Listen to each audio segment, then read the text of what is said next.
مگر میں مقررہ وقت پر دربار الہی میں حاضری سے محروم ہو گیا. وہ ٹائم تھا اللہ کی بارگاہ میں حاضر ہونے کا، وہ ٹائم مجھ سے چلا گیا. اے میرے میٹھے اسلامی، بے ہوش ہیں، بستر پر ہیں، مگر تکلیف یہ ہے کہ نماز چلی گئی.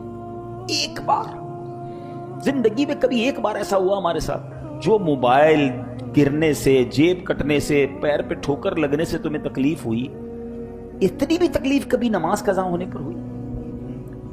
بلکہ نماز قضا کرنے کے تو کچھ لوگ بہانے ڈھونڈتے ہیں، ہاں معذرت کے ساتھ، بس یار آج سر میں بہت درد ہے، کل سے پڑھ لوں گا، آج طبیعت ٹھیک نہیں ہے، بس آج رہ جا، آج اگلے جمعے سے پڑھ لوں گا. یہ نہ کرو. اچھا ایک اور بڑا پرابلم ہے، جو پکا نمازی بھی ہو نا، ٹرین میں تو گئی نماز اس کی، ابھی ٹرین میں کہاں وضو کریں گے، کہاں نماز پڑھیں گے، ٹرین میں کھانا پھر کیسے کھاتے ہو بھائی؟ نہیں وہ تو اسٹیشن سے کھا لیتے ہیں، نہیں وہ تو گھر سے لے کے جاتے ہیں. بس میں نماز گئی، یار بس میں کہاں اتریں گے، جہاز میں. اچھے خاصے نمازی کی نماز بھی سفر میں چلی جاتی ہے. کیوں چلی جاتی ہے بھائی؟ سب سے پہلا فرض نماز ہے. یہ بستر پر ہیں، بے ہوش تھے، مگر اٹھتے ہی پہلا سوال کہ نماز کا وقت ہے کہ نہیں. اللہ کرے ہماری گٹی میں نماز ہو جائے، ہماری زندگی کا سب سے مین ٹاپک ہی نماز ہو جائے. اور یہ فرض بھی تو ایسا ہی ہے نا، سب سے پہلا فرض ہے نماز. اور پھر نماز کے بعد افضل لوگ وہ ہیں جس کو بہت پسند کیا گیا، وہ جماعت ہے، کہ بندہ نماز بھی پڑھے اور جماعت کے ساتھ پڑھے، مسجد میں آ کر پڑھے. سبحان اللہ. سیدی صدر الشریعہ کا جماعت کا معمول کیسا تھا؟ بوڑھے ہو گئے تھے مگر پھر بھی مسجد میں پہلے پہنچ جاتے. بعض اوقات تو ایسا ہوتا کہ مؤذن صاحب لیٹ ہوتے تو آپ ہی جا کر اذان بھی دے دیا کرتے تھے، اتنا مسجد جانے کا شوق تھا. ایک بار آخری جب وقت تھا، بڑھاپا بڑھ گیا، تو آپ کی بینائی کمزور ہو گئی. فجر کے لیے گھر سے نکلے جماعت کے لیے، تو آپ کے گھر اور مسجد کے درمیان ایک کنواں بھی تھا، اور کنواں کھلا ہوا تھا. کنویں کے اوپر منڈیر ہوتی ہے نا، دیکھا نا آپ نے، ایک وہ چھوٹی سی جس کو ہماری میمنے میں پاڑی کہتے ہیں، تو ایک منڈیر سی بنی ہوئی تھی. تو آپ اندھیرے میں جا رہے تھے، نگاہیں کمزور تھی، آپ اس منڈیر پہ چڑھ گئے اور قریب تھا کہ اس کنویں میں گر جاتے. پیچھے سے خاتون نے آواز لگائی کہ مولانا صاحب کنویں میں گر جاؤ گے، آگے مت بڑھو. پھر اس آواز سے سمجھ آئی کہ میں کہیں اور نکل گیا ہوں. واپس آئے اور مسجد پہنچے اور آپ نے نماز فجر با جماعت ادا کی. اس کیفیت میں بھی ان کی جماعت نہیں جاتی تھی. اور آج ہم ہیں، یار گرمی بہت ہے، سردی بہت ہے، تھک گیا ہوں، لیٹ سویا ہوں. نہیں میرے میٹھے اسلامی بھائی، جماعت یہ بہت بڑی نعمت ہے، اور جماعت کو جو تھام لیتا ہے نا، اس کی نماز اور پکی ہو جاتی ہے. ہر مسلمان مرد جو عقل مند ہے، پاگل نہیں ہے، بالغ ہے، نابالغ نہیں ہے، آزاد ہے، غلام نہیں ہے جیسے پہلے کے دور میں غلام ہوتے تھے، اور مسجد تک پہنچنے کی طاقت رکھتا ہے، اس پر 5 نمازیں مسجد میں آ کر با جماعت ادا کرنا واجب ہے. اگر بغیر کسی شرعی مجبوری کے ایک بار بھی جماعت چھوڑے گا تو گناہگار ہوگا، اور کئی بار جماعت ترک کرے گا تو ایسا شخص فاسق ہے. اور جو شخص مسجد میں پہنچنے کی طاقت نہیں رکھتا، مثلا نابینا ہے یا اس کی ٹانگیں سلامت نہیں ہیں، شدید بیمار ہے، چل پھر نہیں سکتا، ایسے شخص پر اگرچہ جماعت واجب نہیں ہے، البتہ افضل اس کے لیے بھی ہے کہ یہ بھی مسجد میں آ کر با جماعت نماز ادا کرے. الحمدللہ نبی پاک علیہ الصلوۃ والسلام کا عمومی عمل یہی تھا کہ آپ فرض نمازیں با جماعت ادا فرماتے. سبحان اللہ. پیارے آقا علیہ الصلوۃ والسلام کی بارگاہ میں بیماری کی حاضری تھی، سخت بیماری کا وقت تھا. بی بی عائشہ صدیقہ رضی اللہ تعالیٰ فرماتی ہیں، حضرت بلال نبی پاک علیہ الصلوۃ والسلام کو نماز کی اطلاع دینے آئے کہ حضور نماز کا وقت ہو گیا. پیارے آقا علیہ الصلوۃ والسلام علالت میں تھے، اور میں ابو بکر سے کہو نماز پڑھائے. سیدنا صدیق اکبر رضی اللہ عنہ نماز پڑھانے میں مشغول تھے، امامت فرما رہے ہیں، صحابہ پیچھے صفے بنائے کھڑے ہیں.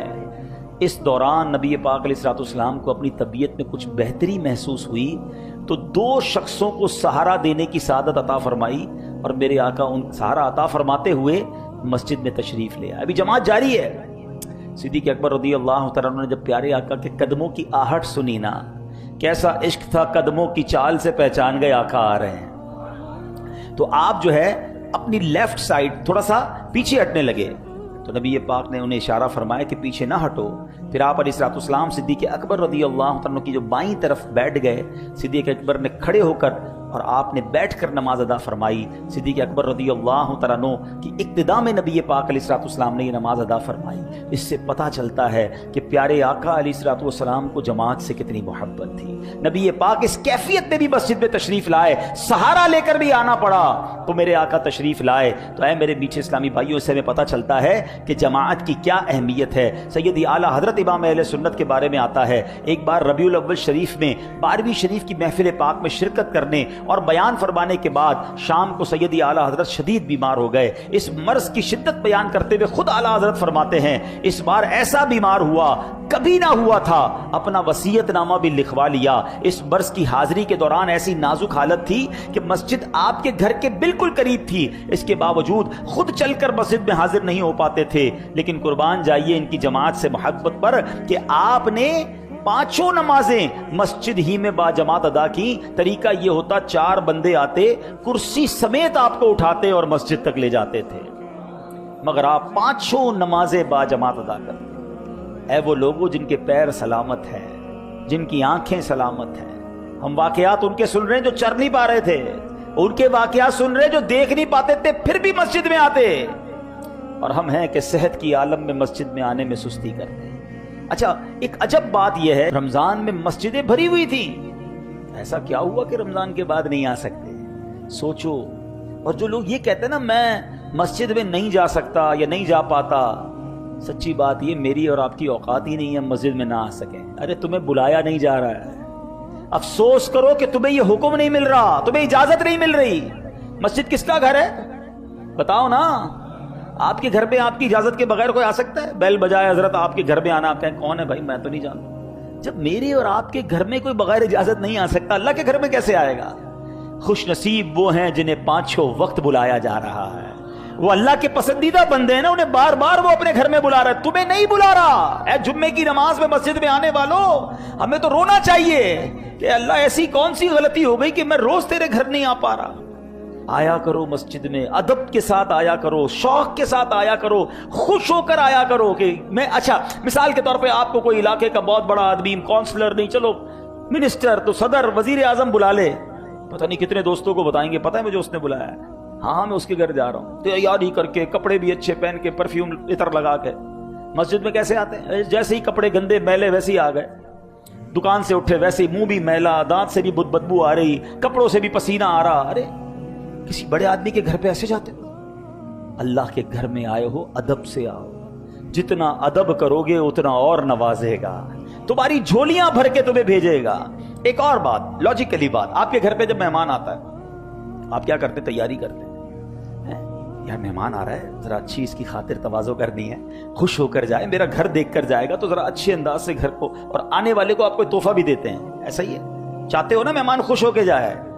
ارے جب اللہ کے مہمان بنو گے تمہیں وہ بھی خوش کر کے بھیجے گا, جھولیاں بھر کے. اچھے مہمان بننا. ہاں کچھ مہمان آپ کے گھر پہ بھی آتے ہیں جو شور مچاتے ہیں, گندگی کرتے ہیں, آپ کے گھر میں ہی آ کر آپ کو ہی تانے دے رہے ہوتے ہیں. بندہ بولتا ہے اس کو نہیں بلانا. یہ جن کا داخلہ بند ہو جاتا ہے نا مسجد میں, آنا جانا بند ہو جاتا ہے, وہ خود ہی سوچے غلطی کی ہے کوئی, لگتا ہے مسجد جا کر شور مچایا ہوگا, مسجد جا کر گندگی کی ہوگی, مسجد جا کر بھی موبائل میں لگے ہوئے ہوتے ہیں, مسجد جا کر بھی ہنسی مذاق چل رہی ہوتی ہے. آپ کو پتا یہ مسجد ہے, اللہ کا گھر ہے, اس کا ادب کتنا ہے. روایتوں میں آیا مسجد میں ہنسنا قبر میں اندھیرا لاتا ہے. ہم تو قبر روشن کرنے آتے ہیں مسجد میں, اور قبر بھی اندھیرا کر کے چلے گئے, کیونکہ مسجد کا ادب والا کانسیپٹ ہی نہیں ہے نا. دنیا والوں کے گھر جاؤ تو بچوں کو بھی سمجھا کے جاتے ہیں شور مت کرنا, بہت بڑے آدمی ہیں ناراض ہو جائیں گے بچے, وہاں بڑا ادب سے رہنا. اور یہاں بچوں کو لا کے پیچھے چھوڑ دیتے ہیں, ادھر تو چھوڑو کعبے میں چھوڑ دیتے ہیں, بچے گھوم رہے ہیں, کھیل رہے ہیں, کود رہے ہیں. یہی حال کسی بڑے آدمی کے گھر پہ کرتے ہو اپنے بچوں کے ساتھ. یاد رکھو یہ بے ادبیاں, یہ کہیں ایسا نہ ہو ہمارا داخلہ ہی مسجد میں بند ہو جائے, ہم سے چھین لی جاتی ہے روحانیت, یہ برکت چھین لی جاتی ہے. روایتوں میں کچھ لوگوں کو مسجد کا کبوتر کہا گیا. کئی خوش نصیب ایسے ہیں, بزرگوں میں ہوں گے ایسے ماشاءاللہ, جو 5 نمازیں مسجد میں روز نظر آئیں گے, مسجد کے ساتھ تعلق مضبوط ہو جاتا ہے ان کا. قیامت کے دن جن خوش نصیبوں کو اللہ کے عرش کا سایہ نصیب ہوگا, اس پوری لسٹ میں ایک وہ شخص بھی ہے کہ جب وہ مسجد سے باہر جائے اس کا دل مسجد میں لگا رہے, دوبارہ کب جاؤں گا. مسجد سے باہر جا کر بھی مسجد میں دل لگا رہے. ادھر تو معاملہ ہی الٹا ہے, مسجد میں آ کر بھی دل باہر لگا رہتا ہے, باہر کب جاؤں گا. ختم کب ہوگی نماز؟ دعا سے پہلے ہی نکل جاتے ہیں. سوچیں تمہارا مسجد میں دل نہیں لگ رہا. جس کو ویسے میں ایک مشورہ بھی دیتا ہوں، جس کا دل مسجد میں نہ لگے نا، آنے کے بعد گڑبڑ شروع ہو جائے نا، بھاگم بھاگ، بے چینی، اس کو اپنے دل کا علاج کرنا چاہیے. یار میں اتنا برا ہوں، اللہ کے گھر میں بھی مجھے سکون نہیں مل رہا، تو پھر کدھر ملے گا؟ ہاں یہ میرے دل کا پرابلم ہے. اور علماء نے فرمایا بھی کہ مومن کی مثال ایسی ہے جیسے مچھلی پانی کے اندر ہوتی ہے، فش ان دا واٹر، وہ مسجد کے اندر ایسا ہی ہوتا ہے. مچھلی کیسے مزے میں ہوتی ہے پانی میں، باہر نکالو تو بے قرار اچھلتی کودتی، ایسا لگتا ہے پھر پانی میں ڈالو وہ نہ مر جائے گی. فرمایا یہ مومن کی مثال ہے، مسجد میں آئے سکون جیسے ٹھکانے پر آ گیا ہے. لیکن ادھر معاملہ الٹا ہے. کچھ لوگوں کا حال ایسا ہوتا ہے کہ fish out of the water ہوتی ہے، مسجد میں آ کے ہی بے چینی، بار بار گھڑی دیکھ رہے ہیں، امام صاحب 1 منٹ لیٹ ہو گئے. ہاں ایسے بھی ہوں گے ہمارے یہاں کچھ، امام صاحب کو روک لیتے ہوں گے، حضرت 2 منٹ آج نماز لیٹ ہو گئی، آپ نے آج 1 منٹ دعا لمبی کرا دی. ارے اللہ کے، اچھا یہی 2 منٹ کا شکوہ کرنے والا باہر پان کی دکان پہ آدھا گھنٹہ کھڑا ہوگا، ادھر کوئی ٹینشن نہیں. اللہ کے گھر میں 2 منٹ زیادہ کیوں گزر گئے؟ ارے نماز ختم بھی ہو جائے پھر بھی کیا جلدی ہے جانے کی؟ کس کے گھر میں بیٹھے ہو؟ رحمان کے گھر میں بیٹھے ہو، رحیم کے گھر میں بیٹھے ہو، کریم کے گھر میں بیٹھے ہو، دینے والے کے گھر میں بیٹھے ہو. مشکل حل کرنے جدھر سے حل ہونا ہے. اب کاروباری لوگ بیٹھے، تھوڑا کاروباری انداز سے سمجھا دیتا ہوں. کوئی مال آپ کا بکتا ہے 10 روپے کا، ٹھیک ہے، اور یہی مال آپ حیدرآباد جا کر بیچے تو 270 روپے کا بکے گا. 27 ٹائم ملٹیپلائی ہو جائے، 1000 روپے کی آئٹم 27,000 کی بکے گی. حیدرآباد چھوڑو، دبئی بکے گی تو وہاں چلے جاؤ گے. 27 ٹائم، ڈبل کے لیے لوگ دنیا میں کسی ملک چلے جاتے ہیں تو 27 ٹائم ثواب ہے. جماعت سے نماز پڑھنے کا ثواب میں گھر میں پڑھوں تو 1، اور مسجد میں آ کر جماعت سے پڑھوں تو 27 گنا ثواب. علماء نے جو جماعت کی برکت بتائی نا، ایک بزرگ کے بارے میں آتا ہے کہ آپ سے کسی وجہ سے ایک جماعت چلی گئی، بہت افسردہ ہوئے. فرماتے ثواب حاصل کرنے کے لیے 25 بار اسی نماز کو پڑھ لیا، کہ 25، ایک روایت کے مطابق 25 ٹائم ثواب ہے، ایک روایت کے مطابق 27 ٹائم ثواب ہے. کہتے میں نے 25 بار اس نماز کو پڑھا. تو ایک دوسرے بزرگ نے جواب دیا کہ نماز تو 25 بار پڑھ لی، فرشتوں کی آمین کہاں سے لاؤ گے؟ ہاں جب امام ولضالین کہتا ہے نا اور آپ کہتے ہیں آمین، فرشتے بھی اس وقت آمین کہتے ہیں. اور روایتوں کا مضمون ہے جب فرشتوں کی آمین اور کسی بندے کی آمین مل جائے اللہ اس کے گناہ معاف کر دیتا ہے. یہ جماعت کمال چیز ہے. ہاں وہ جو آپ نے دیکھا معجون ہوتا ہے، کبھی کبھی حکیم جو ہے بہت ساری جڑی بوٹیوں کا ایک معجون بنا کر، ایک مرکب بنا کر آپ کو دوائی کے طور پہ دیتا ہے. یہ جو ٹیبلٹس ہوتی ہیں یہ کیا ہوتا ہے؟ ٹیبلٹس کے اندر بھی کئی چیزیں ہوتی ہیں، کئی قسم کے کیمیکل، وہ سب کیمیکل جب ملتے ہیں تو آپ کو فائدہ دیتا ہے. الگ الگ کوئی جڑی بوٹی کھا لے تو وہ فائدہ نہیں ہوگا. علماء کہتی ہے جب جماعت ہوتی ہے نا، اس میں کوئی نیک بھی کاندھے سے کاندھا لگا کے کھڑا ہوتا ہے، کوئی اللہ کا نیک بندہ ہوتا ہے، کوئی اخلاص والا ہوتا ہے، کوئی سخی کھڑا ہوتا ہے، کوئی مجبور کھڑا، کوئی بے چین کھڑا ہوتا ہے، کیونکہ سب کی کیفیات الگ ہے نا. کوئی غریب کھڑا ہوتا ہے، کوئی امیر کھڑا ہوتا ہے، کوئی عالم ہوتا ہے، کوئی حافظ ہوتا ہے، پتہ نہیں. اور سب مل کے جب دعا ہو رہی ہوتی ہے تو آمین کہہ رہے ہوتے ہیں. ارے سوچو کتنی آمین میں تمہاری آمین شامل ہو رہی ہے. میری تو قبول نہ ہوئی لیکن میرے ساتھ جو جماعت میں شریک تھا اس کے صدقے ہم سب کی قبول ہو جاتی ہوگی. سمجھو یہ معجون ہے، یہ ایک مرکب ہے، یہ خوبصورت فارمولہ ہے جماعت کا. دنیا کے کسی مذہب میں یہ مظہر نہیں ملتا آپ کو. اچھا لوگ کہتے ہیں یار ڈسپلن ہونا چاہیے. ایک تو ہمارا یہ بڑا پرابلم ہے، ہم دوسروں کے ڈسپلن دیکھ کر، ٹائم ٹیبل دیکھ کر کہتے ہیں یار ہمارے مسلمان تو کچھ ڈسپلن والے ہیں ہی نہیں. یورپ جاؤ تو اتنا ڈسپلن، ایوری تھنگ ٹائم پہ، ٹرینیں بھی ٹائم پہ، جہاز بھی ٹائم پہ، ان کی مثالیں ہی دے رہے ہوتے ہیں. مسئلہ یہ تم نے اسلام پڑھا ہی نہیں ہے. جو ریلیجن، جو مذہب ہمیں ٹائم ٹیبل کا، ڈسپلن کا، ٹائم مینجمنٹ کا درس دیتا ہے وہ اسلام کے علاوہ کوئی نہیں ہے. میں الحمدللہ ساری دنیا گھوما ہوں، میں نے دنیا بھر کی ایئر لائنز اور ٹرینوں میں سفر کیے ہیں، ٹھیک ہے نا، ہم نام لیں اس ملک کا، لیکن سمجھانے کے لیے کہہ رہا ہوں. آپ کو وہاں پھر بھی موسم کی خرابی کی وجہ سے فلائٹ ڈیلے بھی ملے گا، ٹرین ڈیلے بھی ملے گی. مجھے بتاؤ آندھی ہو، طوفان ہو، بارش ہو، مؤذن وقت پہ اذان دے دیتا ہے.